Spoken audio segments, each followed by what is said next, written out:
Graça e paz, amados. Amém. Bom revê-los outra vez, bom estar aqui outra vez, apesar do temor e do tremor. Na quarta-feira passada fui ministrado, e aqueles que aqui estiveram, pela nossa irmã, acho que Vanderlei, é isso, pastor? E com a ministração dela eu pude aprender, amados, de que quando nós tentamos fugir da presença de Deus e da vontade dEle para nós, a nossa vida vai ter queda livre.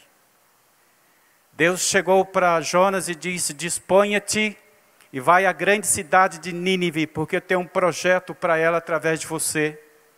Ele se dispôs, mas para descer, pagou uma passagem, perdeu dinheiro e desceu para Jope. E aí Jope, Deus manda uma tempestade e ele desce para o porão do navio. E do porão ele desce ou é descido para as profundezas do mar, das águas tempestuosas. E das águas tempestuosas ele desce para o ventre de um peixe. Se os irmãos analisarem, por ele ter tentado fugir de Deus e da vontade de Deus para ele, ele começou a descer. A proposta era para ir para Nínive. Eu penso que Nínive era como ir para Petrópolis, era subir. Ele foi para Jope, que a Bíblia diz, ele desceu para Jope. De Jope desceu para o porão, do porão para o fundo do mar, do fundo do mar para o fundo de um peixe, que ele chama de abismo, com ferrolhos, no capítulo 2. Provavelmente uma referência ao inferno, à perdição eterna. Irmãos, quando nós tentamos fugir da presença de Deus e da vontade dEle para as nossas vidas, é queda, uma após outra. Que Deus dê graça a você para entender isso. Isso foi da semana passada. Para hoje, eu creio que Deus tem algo novo. E eu creio, e eu sei que os irmãos sabem,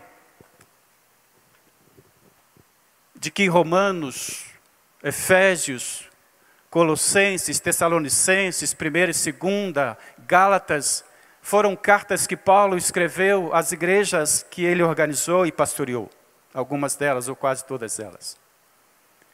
E eu penso, irmãos, eu queria que vocês pensassem comigo, se Paulo fosse escrever uma carta hoje a nós, como 5ª Assembleia de Deus, o que ele nos diria? O que ele escreveria nestas cartas enviadas a nós como 5ª Assembleia de Deus em Nova Friburgo? Será que ele faria o destaque que ele fez aos romanos, quando ele diz assim: eu dou graças ao meu Deus, porque a fé de vocês é anunciada, é proclamada no mundo todo. O mundo todo conhece e sabe da fé de vocês, crentes romanos. Será que ele diria o que disse aos Efésios?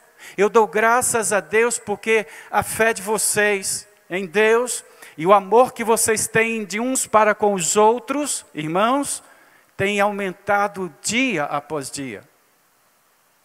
Ou será que ele diria o que disse aos Gálatas? Admiro-me o fato de que vocês estão se desviando tão depressa daquele que vos chamou. Ou ele ainda diria algo semelhante a nós, que disse à igreja de Corinto: Deus em tudo enriqueceu vocês, não lhes deixou faltar nenhum dom. Vocês têm todos os dons, mas vocês estão operando na carnalidade. Vocês são uma igreja carnal. Há divisão entre vocês, há partido, há ciúmes, há brigas, há contendas. Vocês agem e reagem como crianças espirituais, e por isso eu não posso, apesar de todos os dons, de toda a riqueza espiritual à disposição de vocês, eu não posso chamá-los de uma igreja espiritual, porque há entre vocês divisão, contenda, ciúmes, partidos, brigas, e por isso vocês são carnais. Como Paulo escreveria uma carta a nós? Se o Espírito Santo, imagine comigo, irmãos, pense, se o Espírito Santo tomasse o pastor Ednei, a parte de tudo e de todos, ficando só ele, pastor Ednei e o Espírito Santo face a face.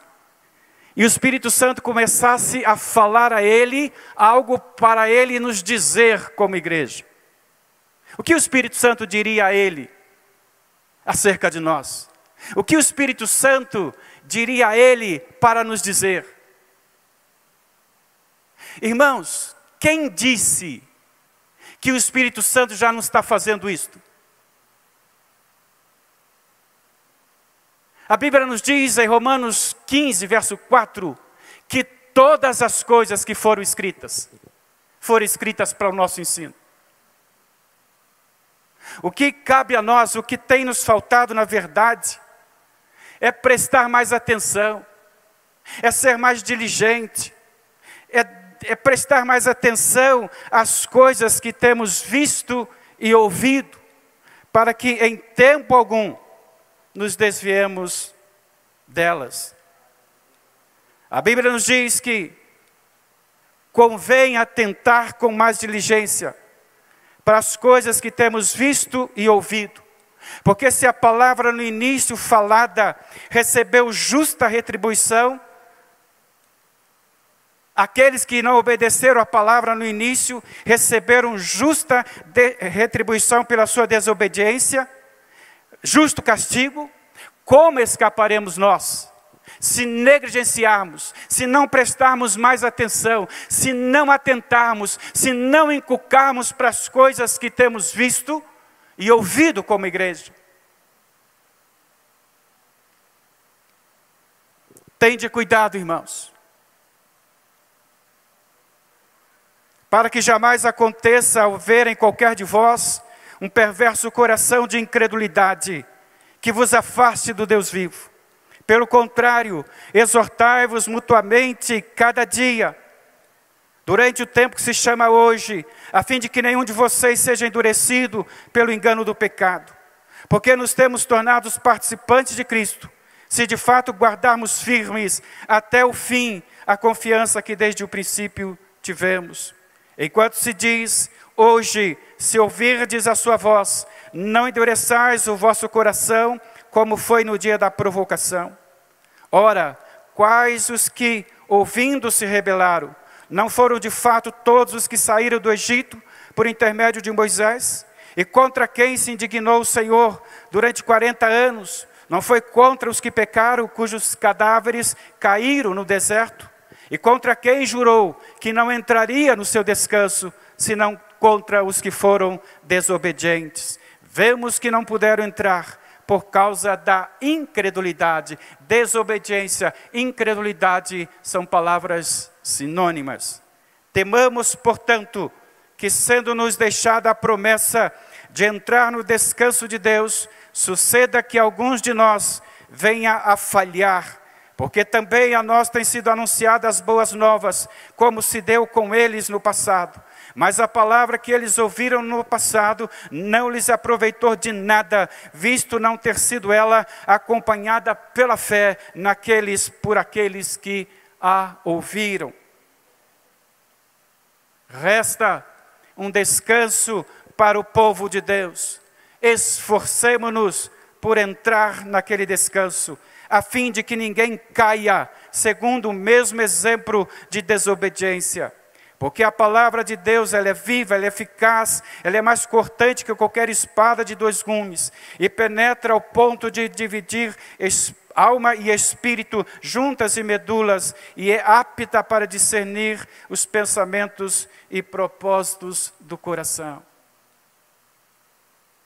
O que nos cabe, amados, é deixarmos, como diz Hebreus 5, verso 11, deixarmos de sermos tardios em ouvir aquilo que Deus tem nos falado. Eu penso, irmãos, pastores, pastor Ednei, que assim como Jesus começou o seu ministério na terra, Ele o está encerrando na terra. Como Ele começou, pastor Ivaldo? Ele começou dizendo ao povo de sua época: arrependei-vos, arrependei-vos e convertei-vos, porque é chegado o reino, é chegado o domínio, é chegado o domínio dos céus sobre a terra, é chegado o reino dos céus sobre vocês, arrependei-vos e convertei-vos. Assim ele começou, e eu penso que assim ele está dando os dias, está finalizando o seu ministério na terra. Antes dele subir aos céus, ele ordenou aos discípulos e deixou a ordem para nós também, que se pregasse arrependimento para a remissão de pecado a todas as nações, começando pelo seu povo, começando pela sua igreja, começando por Jerusalém. Por isso eu estou dizendo que assim como ele começou o seu ministério na terra, pregando arrependimento para a conversão, para a salvação, ele hoje nos diz... Ele hoje diz a mim, ele diz a você, ele diz a nós como igreja: arrependei-vos e convertei-vos, porque é chegado o tempo de que se comece o julgamento pela casa de Deus, pela igreja de Deus, e se começa por nós, pela igreja, e se dificilmente o justo será salvo, onde comparecerá aquele que desobedece ao Evangelho? Como comparecerá e estará de pé diante do Senhor aqueles que não obedecem ao Evangelho? Arrependei-vos, convertei-vos, porque é chegado o tempo de começar o juízo pela igreja, e se começa pela igreja, e dificilmente o justo será salvo. Qual será o fim daqueles que não obedecem ao Evangelho? Eu gostaria de chamar você. Eu sei que eu estou falando muito rápido, que eu não estou citando textos. Até agora eu li Hebreus, mas eu estou indo para Apocalipse. Vamos dar uma olhadinha rápido, irmãos. Em Apocalipse, a partir do capítulo 2, quando fala das igrejas da Ásia. Mas não vamos olhar para esses textos, mas mirando na nossa vida como igreja. Mirando na sua vida como servo do Senhor. Porque se nós não fizermos assim, nós vamos estar apenas lidando com uma história do passado. Vamos dar uma olhada em Apocalipse, mas mirando em nossa vida como igreja. Não dá para eu ler tudo, amados. Mas ele começa no capítulo 2 dizendo: ao anjo da igreja escreve: aquele que conserva na mão direita as 7 estrelas, que são os pastores das igrejas, e que anda no meio dos 7 candeeiros, que são as igrejas. Ele anda no nosso meio, ele conhece a 5ª Assembleia de Deus, ele conhece as nossas vidas, e ele diz: conheço as tuas obras, sei do teu labor, sei da tua perseverança, e que não pode suportar homens maus, que puseste à prova os que a si mesmos se declaram apóstolos e não são, antes são mentirosos. Tens perseverança, ele diz, desta igreja, suporta as provas por causa do meu nome, e não te deixas esmorecer.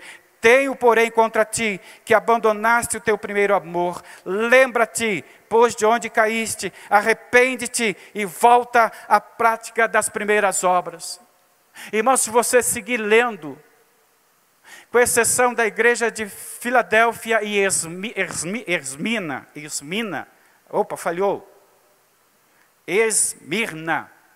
todas as outras igrejas foram desafiadas ao arrependimento. Todas as outras. Não que Filadélfia e Esmirna não precisassem, não tivessem que se arrepender. Mas todas as outras igrejas foram desafiadas ao arrependimento. Eu quero dar uma olhada na igreja de Pérgamo, por favor, a partir do verso 12. Ao anjo da igreja de Pérgamo escreve: estas coisas diz aquele que tem a espada afiada de 2 gumes. Conheço o lugar em que habitas, onde está o trono de Satanás, e que conservas o meu nome e não negaste a minha fé. Ainda nos dias de Antipas, minha testemunha fiel, o qual foi morto entre vós, onde Satanás habita, tenho, todavia, contra ti algumas coisas. Preste atenção, por favor, irmãos. Pois aí, no meio de vocês, igreja de Pérgamo, tem aqueles que sustentam, que defendem, que pregam, que ensinam a doutrina de Balaão, o qual ensinava a Balaque a armar ciladas contra os filhos de Israel para comerem coisas sacrificadas aos ídolos e praticarem a prostituição ou envolvimento com todas as espécies de idolatria. Outro sim também tu tens os que, da mesma forma, sustenta a doutrina dos nicolaítas. Preste atenção, irmãos, por favor, no verso 16. Portanto, arrepende-te, e se não, venho a ti sem demora, e contra eles pelejarei com a espada da minha boca, com a minha palavra, e contra eles. Aqui não está uma sentença contra a igreja, mas é contra dois grupos, ou contra um grupo que existia dentro da igreja. Irmãos, ouça-me o que Deus me manda te dizer.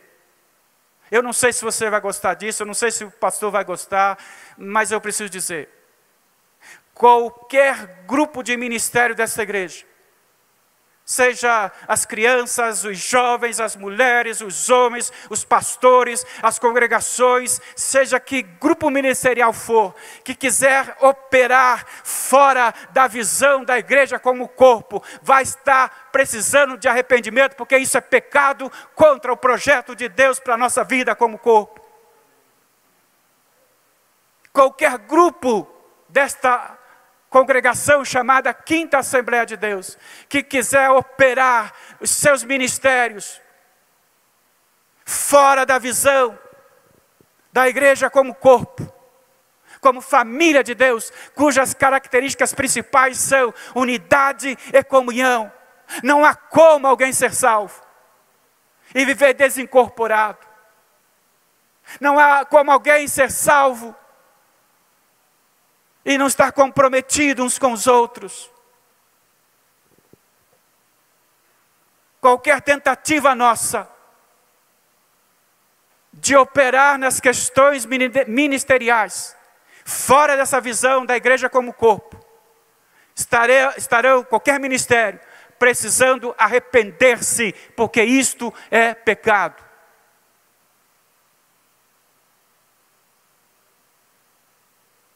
E ele está aqui dizendo que ele vai lidar com esses grupos, que querem ser como que uma mini igreja, ou uma outra igreja dentro da igreja.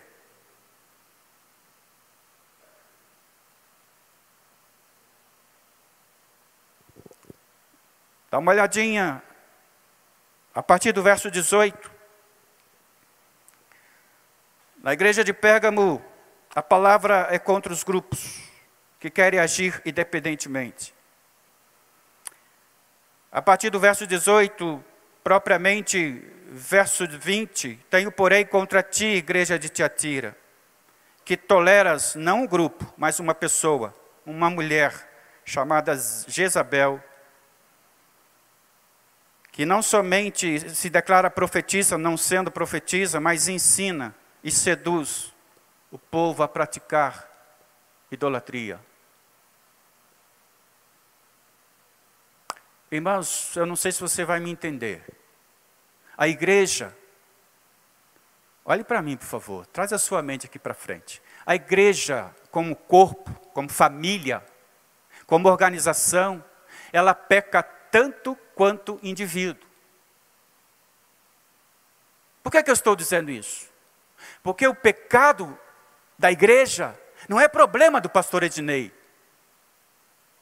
O pecado da igreja é problema meu. O pecado da igreja deve gerar crise em mim, deve gerar choro, tristeza, angústia, súplica, clamor, deve me tirar o sono, não só dele, mas de mim também como membro da igreja junto com ele. A igreja peca. E o pecado da igreja não é problema do pastor, é meu problema como membro. É pecado meu. Mas o pecado individual, no caso aqui, Jezabel, é o pecado, o meu pecado, esquece a Jezabel, o meu pecado, Nivaldo Ferreira Moraes, atinge a vida da igreja. A igreja peca, é problema meu. É meu pecado. Eu preciso lidar com ele diante de Deus. Eu preciso identificar o pecado e clamar e dizer: Deus, poupa o teu povo. Poupa a quinta Assembleia de Deus. Perdoa a quinta Assembleia de Deus. Mas eu também tenho que entender que o meu pecado atinge a vida da igreja. E eu não quero ser uma Jezabel. Jezabel é caracterizada por um espírito de rebeldia, de independência, de soberba.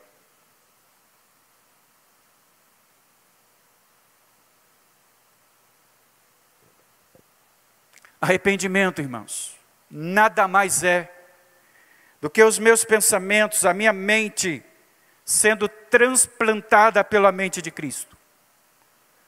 Os meus pensamentos sendo transplantados pelos pensamentos de Deus, que são mais altos e mais sublimes que os meus, que são pensamentos de paz e não de mal, que são pensamentos saudáveis e não pensamentos doentios como os meus muitas das vezes.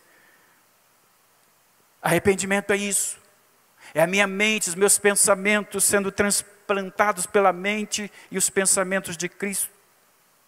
Ele mesmo diz: eu é que sei os pensamentos que tenho acerca de vós, diz o Senhor, pensamentos de vida e paz, não de mal, para dar a vocês o fim que vocês desejarem. Tem que desejar, irmãos.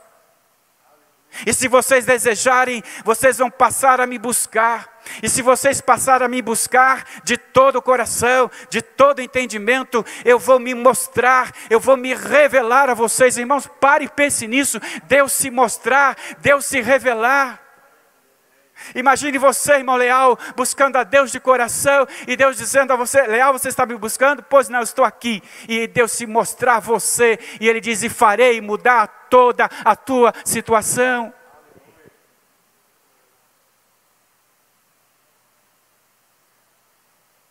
Arrependimento é Romanos 12, 1 e 2 se cumprindo, não apenas sendo mencionado. Não vos conformeis, não entre, não aceite o molde do mundo, mas transformai-vos pela renovação da vossa mente. Arrependimento, irmãos, ouça-me, é uma profunda tristeza gerada por Deus, pelo Espírito dele em nosso espírito, uma profunda tristeza, uma profunda dor, um profundo nojo, um profundo ódio pelo pecado. Isso é arrependimento. A Bíblia diz que a tristeza, segundo Deus, quando ela é produzida pelo Espírito de Deus, ela produz arrependimento que vai produzir vida, salvação. Romanos 2,4 diz para nós não desprezarmos as riquezas da bondade do Senhor, porque é a bondade dele que nos conduz ao arrependimento que vai estar gerando vida em nós. Irmãos, eu quero chamar você a pensar comigo, por favor, vocês daí, traz a mente mais uma vez aqui para o pastor. Imagine que você vá ao médico por esses dias agora. Só imagine, irmãos. E ele te deu um diagnóstico de que você está com câncer. E ele te diz assim: mas tudo bem, você vai ser operado e eu te dou garantia de que você vai ficar 100% saudável, curado. E aí você argumenta com o médico e diz: mas doutor, vamos fazer uma coisa, deixa passar esse período aí de Natal, virada de ano, e depois a gente volta a conversar. E se o senhor for me operar, por favor, nada de anestesia geral, porque eu não quero perder o controle da situação. Eu não quero sair fora de mim.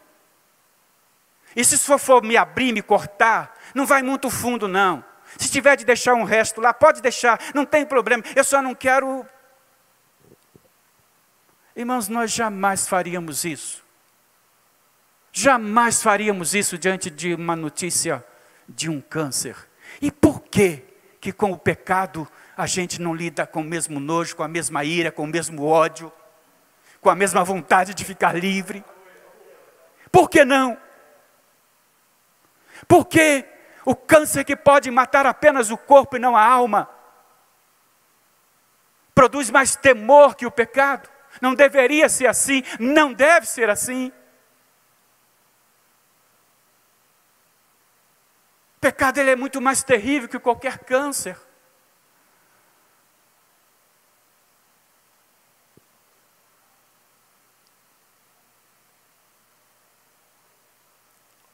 Apocalipse 6:2 diz que Jesus está montado em um cavalo branco e tem na sua cabeça uma coroa, e que ele saiu para vencer e continuar vencendo.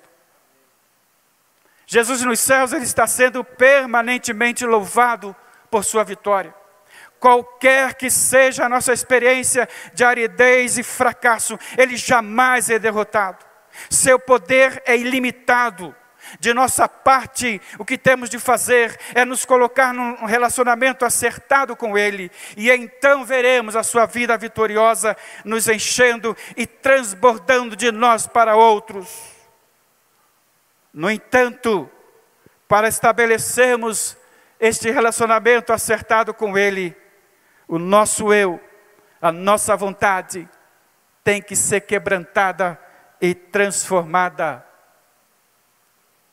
na vontade dEle. Ser quebrantado, eu penso que é um princípio básico, pastor, para que o arrependimento venha, para que a conversão venha e a salvação se cumpra. Ser quebrantado é algo fundamental, só que é algo humilhante, é algo doloroso, mas é o único caminho para o arrependimento, conversão e salvação.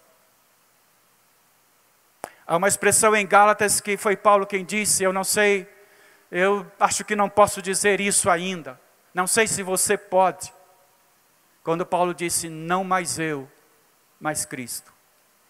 Não mais eu, mas Cristo. Dizer isso com a boca não é tão difícil, mas com atitudes, com comportamentos, não é tão fácil. Não mais eu, morri, deixei de existir, agora é Cristo. O Senhor, amados, não viverá plenamente em nós e através de nós, enquanto o orgulhoso eu dentro de nós não for quebrantado. Jesus jamais viverá plenamente em mim e em você, enquanto o nosso orgulhoso eu não for quebrantado. O morrer para o eu não é uma coisa que acontece de uma vez por todas, mas é preciso sim haver um morrer inicial, mas daí por diante precisamos de um morrer constante, pois só assim o Senhor poderá revelar-se constantemente a nós e através de nós. Apóstolo Paulo, em 1 Coríntios 15:31 diz, dia após dia morro, dia após dia morro. E ele diz também, 2 Coríntios 4, 10, 11, que todos os dias ele era levado à morte por causa de Jesus, ou por Jesus, para que a vida de Jesus se manifestasse na vida carnal, humana dele. Jesus também disse, se alguém quiser vir após mim, se alguém quiser me seguir, se alguém quiser andar comigo, negue-se a si mesmo, tome a sua cruz todos os dias, a cada dia, e siga-me. Cruz, amados, é morte. Cruz é lugar de sacrifício, de morte, de entrega. Eu tive uma irmã muito especial, uma vida cristã muito linda, e vez por outra ela batia uns papos muito interessantes comigo, e uma das últimas conversas antes dela falecer, ela me disse, Nivaldo, às vezes eu ouço algumas pregações que me dá vontade de me converter outra vez, me dá vontade de aceitar Jesus de novo, isso é certo, Nivaldo? Eu disse, Maria, eu penso que enquanto nós não pararmos de pecar, nós não podemos parar de nos arrepender, nós não podemos parar de nos converter. Em outras palavras, eu disse a ela: Maria, os arrependidos vão precisar estar sempre se arrependendo. A todo instante, o dia todo.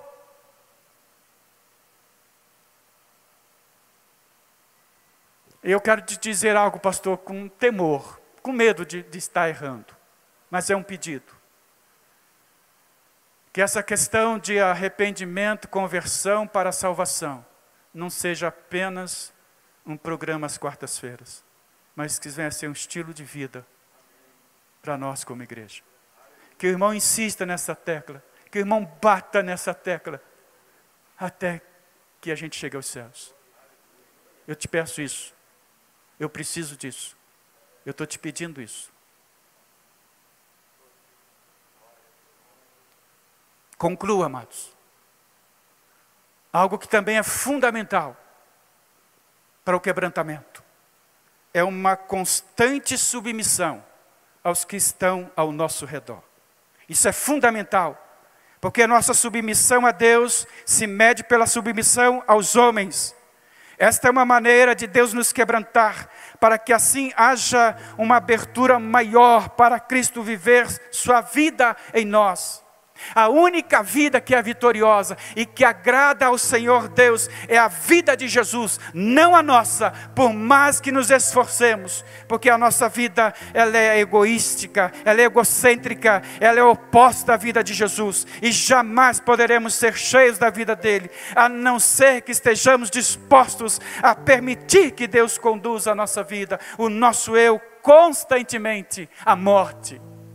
E a proposta de Deus para mim e para você nesta noite é nos matar, é nos eliminar de nós mesmos, para que Ele possa viver em nós e através de nós. Pastor, tu está ficando louco? Não. Eu quero ser eliminado. Eu quero que esse meu eu nojento, soberbo, arrogante, teimoso, medroso, angustiante, estressado, ansioso, mais flamenguista às vezes que crente. Eu estou dizendo essas coisas, irmãos, para que vocês saibam que isso é pecado. Ansiedade é pecado, depressão é pecado, angústia é pecado, preocupação é pecado, medo é pecado, ser mais flamenguista que crente, ou mesmo ser flamenguista, é pecado.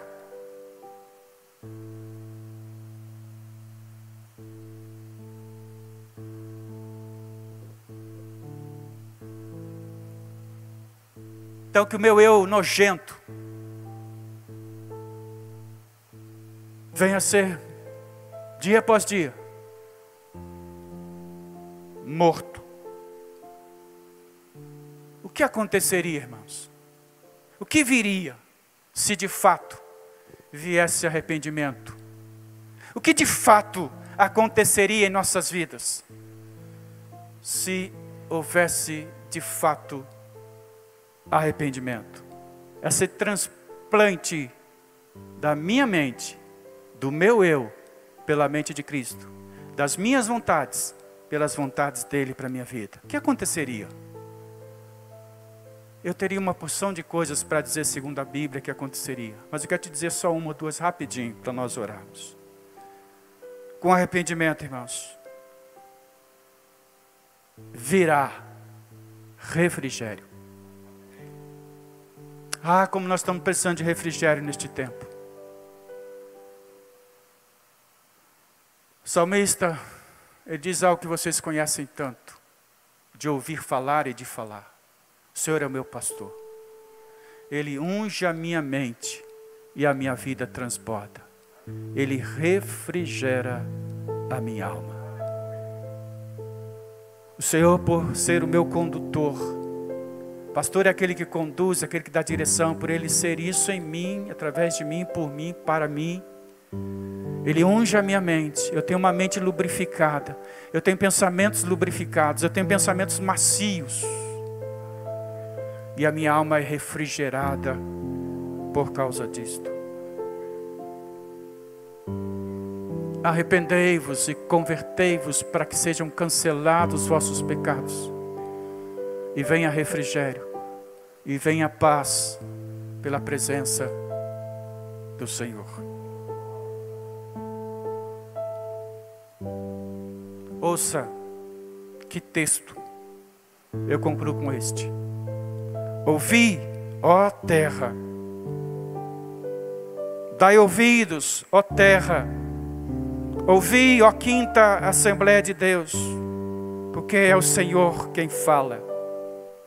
Criei filhos e os engrandeci, mas eles estão revoltados contra mim, eles têm dado as costas a mim, eles têm me deixado, eles têm me abandonado, me desprezado. O boi conhece o seu possuidor, o jumento o dono da sua manjedoura, mas Israel, o meu povo, a minha igreja, não tem conhecimento. O meu povo não tem entendimento. Ai desta nação pecaminosa, povo carregado de iniquidade, raça de malignos, filhos corruptores, abandonaram o Senhor, blasfemaram do Santo de Israel, voltaram para trás. Por que a vez de ainda ser feridos? Por que a vez de continuar sendo feridos? Toda a cabeça está doente, e todo o coração enfermo. Desde a planta do pé até a cabeça, não há nele coisa sã, senão feridas, contusões, chagas inflamadas, umas e outras não espremidas, nem atadas, ungidas, amolecidas com óleo. Isaías 1. Depois, se você quiser, eu te dou todos os textos que eu falei aqui.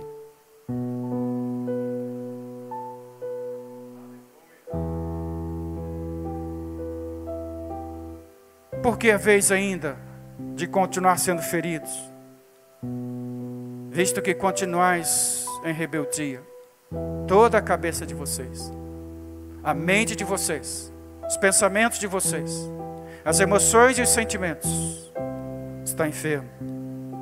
Desde a planta do pé até a cabeça não há coisa sã em vocês, senão feridas, contusões, chagas inflamadas, furúnculo, a mente latejando.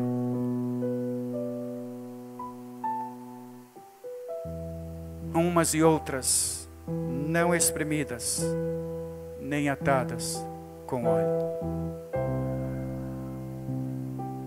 Aí em Isaías 10, 27 diz, naquele dia, qual dia? Hoje, quarta-feira, só sei que é quarta-feira, a data eu não sei. Naquele dia, o jugo do teu pescoço será quebrado, despedaçado. Peso será desfeito por causa da unção. O espírito angustiado estará dando lugar a uma unção de alegria. Eu gostaria de orar, pastor. E se o pastor me permitir, e se você quiser. Porque arrependimento, irmãos, conversão, você talvez não vai me entender muito bem o que eu vou dizer, é obra exclusiva da graça do Espírito Santo, mas que envolve a minha participação. Como, pastor? Deus põe a mão dele sobre nós e nos pressiona, esperando que nós não sejamos de dura cerviz. Cerviz dura é aquela pessoa que não se inclina. Coluna cervical, cerviz, coluna dura, não se inclina, não se dobra, não se rende, é teimoso, é obstinado, acha que é capaz de por si só chegar aos céus. Se você não tiver uma cerviz endurecida, Se você ouviu a voz de Deus hoje, se você entende que a tua mente precisa de umas coisas aí, vazar delas, sair, algumas feridas, porque o tempo que nós estamos vivendo, irmãos, é tempo dessas coisas estarem acontecendo com todos nós. Nós estamos vivendo um tempo de bombardeios do inferno contra a nossa mente. E as contusões vêm, as feridas são abertas em nossa mente, as chagas, as inflamações. Como que a nossa mente dói nesse tempo agora? E eu creio que o meu pastor me permite, se você quiser, eu gostaria de ungir a sua mente. Agora eu quero te dizer que não há nenhum poder no óleo, não há nenhum poder em mim que você está ungindo você, ou no pastor Enéas, no irmão que está ali ao lado dele. E o nosso pastor, ele vai estar orando sobre nós. Também não há poder no pastor. Ele tem autoridade para orar por nós, é diferente de poder. E vou dizer mais uma coisa a vocês, que talvez isso possa chocar a vocês. Não há poder na oração. A oração em si, ela não é poderosa. Poderoso é o nome que o pastor vai estar invocando sobre mim, sobre a minha mente, sobre a sua mente. Porque às vezes nós honramos mais a oração que se faz e quem ora, do que aquele que ouve e responde às orações. O poder pertence a Ele, o poder é dele, e Ele deu autoridade a todo crente. Mas eu quero, como preguei, viver isto, que uma das maneiras do quebrantamento chegar é nós nos submeter às pessoas que Ele tem colocado ao nosso redor. E eu quero submeter a minha mente, a minha alma, a minha vida, o meu ser, à liderança espiritual de pastor Ednei. E ele vai estar intercedendo por nós. Mas eu quero pedir ao pastor Enéas, ao Marcelo, que unja aqueles irmãos. Desde que vocês entenderam que isso é voz de Deus para você, desde que você queira vir aqui e receber esta unção. Gabriela não fica chateada comigo, mas ela vindo para cá, ela disse algo da mente dela, que está cansada, abatida, um pouco perturbada. Perdoa, papai está dizendo isso de você aqui. Você não me autorizou a falar. Se uma jovem já está com a sua mente tão cansada, e nós outros? Você quer vir aqui à frente? Eu estou te oferecendo essa oportunidade em nome de Jesus. Não fique esperando uns pelos outros, seria para toda a igreja vir, todos vocês correndo para cá. Amém. E pastor Enéas, Firmino. Amém. E num determinado momento o pastor vai estar invocando o poder de Deus sobre a tua mente, sobre os teus pensamentos, sobre as tuas emoções, teus sentimentos. E saiba que é o nome do Senhor Jesus. Não é a oração, não é o poder do pastor Ednei. Ele tem autoridade sim, eu acho que os irmãos entendem isso. Mas é o nome de Jesus que vai trazer refrigério. Você vai sentir algo. Você vai sentir algo aí na sua mente, seu coração. Irmãos, podem ungí-los em nome do Senhor Jesus. Só unge, não ore, não fala nada sobre eles, porque essa palavra vai sair da boca de pastor Ednei. Só unge em nome de Jesus. A unção despedaça o jugo. Unges a minha cabeça, Senhor. Unges a minha mente, unge os meus pensamentos. E a minha vida será transportante. Glória a Deus. E o meu eu será aniquilado. Sim. E o Senhor Jesus então Glória vai a Deus. Glória a ter Deus. mais domínio sobre mim. Aleluia. Apenas unge. Glória. E daqui a alguns segundinhos o pastor vai abrir a boca dele. Sim, sim. E vai nos abençoar em nome de Jesus.